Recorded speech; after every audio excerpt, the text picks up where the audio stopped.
아침 묵상입니다. 오늘 하루 하나님의 은혜가 충만하길 축복합니다. 오늘 날마다 주기로 큐티에 보면은 예레미야 11장 1절에서 13절 말씀입니다. 예레미야 11장 1절에서 13절 말씀의 제목은 언약을 잊어버린 사람들. 보통 하나님이 선지자들에게 말씀하실 때는 이 예언의 말씀이라고 하셨습니다. 그런데 본문에서는 이 언약의 말씀이라고 조금 다르게 표현하십니다. 11장 2절 말씀, 너희는 이 언약의 말을 듣고 유다인과 예루살렘 주민에게 말하라. 예언은 하나님 백성들의 현재 위치가 어떠하며 또 앞으로 어디로 가야 할 것인지를 가르쳐주는 말씀입니다. 항해하는 사람들을 위해 나침반과 같은 역할을 하는 것입니다. 이렇게 말씀은 먼저 현재 우리의 삶의 위치가 어딘지를 확인해주고 그 다음에 어느 방향으로 가야 될 것인지에 대한 길잡이를 해주는 것입니다. 그렇기 때문에 우리가 잘못된 방향을 향하여 달려갈 때에는 그 방향을 수정하도록 하나님이 말씀하십니다. 이런 차원에서 오늘 이 본문에 하나님이 언약의 말씀이란 표현을 사용하신 겁니다. 언약은 하나님과 이스라엘 백성들의 기본적인 관계, 그 관계가 어떻게 설정되었는지를 재확인해 주는 것입니다. 그러니까 그 이유는 하나님 보시기에 이스라엘 자손들이 하나님의 백성이라고 볼 수 없는 상태까지 무너졌기 때문입니다. 하나님과 이스라엘 백성이 서로 언약을 체결했을 때의 그 약속과는 너무나 다른 모습을 이스라엘 백성이 보이고 있기 때문이었습니다. 이스라엘 백성들은 오랜 세월 가나안 땅에 살면서 이 땅은 하나님 주신 땅이 아니라 내 땅이다, 우리 땅이라는 생각을 가지게 되었습니다. 전쟁을 우리가 해서 이 땅을 우리가 빼앗았고 또 여기에 오래 살아왔기 때문에 가나안 땅은 우리의 땅이라는 것이었습니다. 여기서 이제 하나님과 이스라엘 백성들 사이에 생각의 차이가 크게 벌어지게 됩니다. 하나님은 이스라엘 백성들이 아무리 오랫동안 가나안 땅에 살았다 하더라도 그 기초가 하나님의 언약의 말씀이므로 하나님이 약속하시고 그래서 하나님의 약속으로 주신 약속의 땅이기에 하나님의 이 약속의 그 말씀을 지키며 살아야 한다는 것이었습니다. 그래서 하나님은 그동안 이스라엘 백성들에게 선지자를 보내어서 그 말씀을 너희가 지키고 살아야 한다고 경계하셨습니다. 또 반대로 이 말씀을 지키지 않으면 너희가 망할 수밖에 없다는 것도 경계하셨습니다. 결국 중요한 문제는 여기에 있었습니다. 이스라엘 백성들은 하나님의 은혜가 필요 없다고 생각했습니다. 내가 노력해서 얻은 땅이고 내가 지금 충분히 그 복을 누리고 있으니까 하나님은 필요 없다는 것이었습니다. 하나님과 맺은 언약도 버려버렸습니다. 하나님께서 복을 주셔서 이 땅에 살게 되었으니 그러니까 이 복의 근원이 되는 하나님을 기억하고 붙잡고 살겠노라. 그렇게 약속을 했던 신앙의 그 선배들의 약속과 신앙을 다 잊어버린 것이었습니다. 5절 말씀, 내가 또 너희 조상들에게 한 맹세는 그들에게 젖과 꿀이 흐르는 땅을 주리라 한 언약을 이루라 한 것인데 오늘이 그것을 증명하느니라 하시기로 예레미야 내가 대답하여 이르되 아멘 여호와야 하였노라. 하나님이 예레미야에게 말씀하셨습니다. 네 조상들에게 맹세한 젖과 꿀이 흐르는 땅이 지금 네 눈앞에 있지 아니하냐. 그래서 예레미야가 대답했습니다. 예, 맞습니다.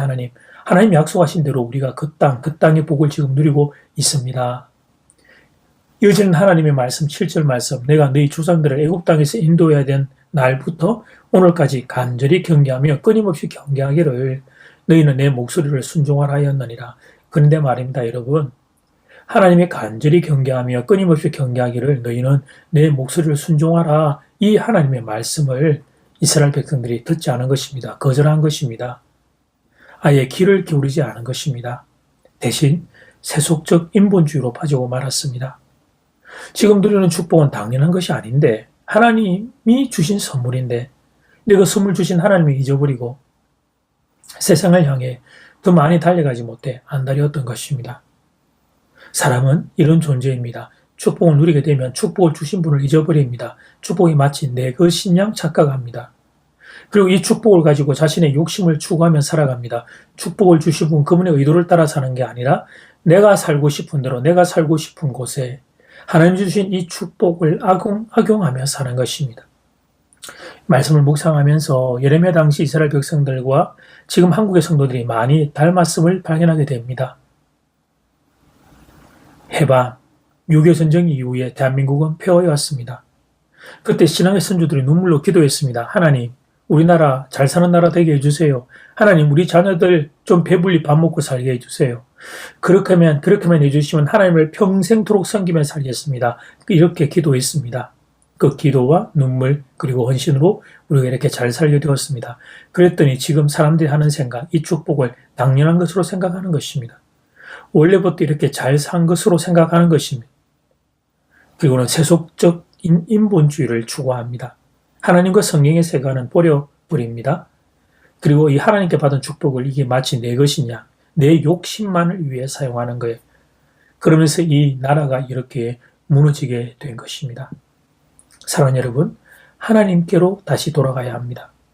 세속적 인본주의에서 빠져나와야 합니다. 성경의 세계관으로 다시 돌아가야 합니다. 그래야 망하지 않을 수 있습니다. 그래야 하나님부터 오는 축복을 계속 누릴 수 있습니다. 이제 기도 시간입니다. 받은 말씀과 개인 기도 제목을 가지고 함께 기도하는 시간입니다. 이 시간 다 함께 마음을 모아 주님 앞으로 나아가겠습니다.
하나님께로 다시 돌아가겠습니다.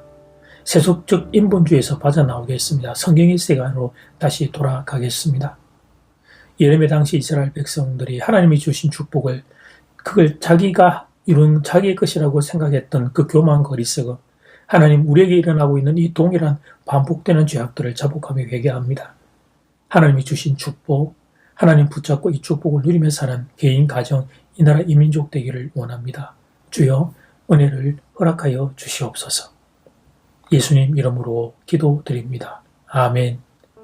이제는 각자 개인적으로 기도하시면 되겠습니다. 행복한 하루 되십시오.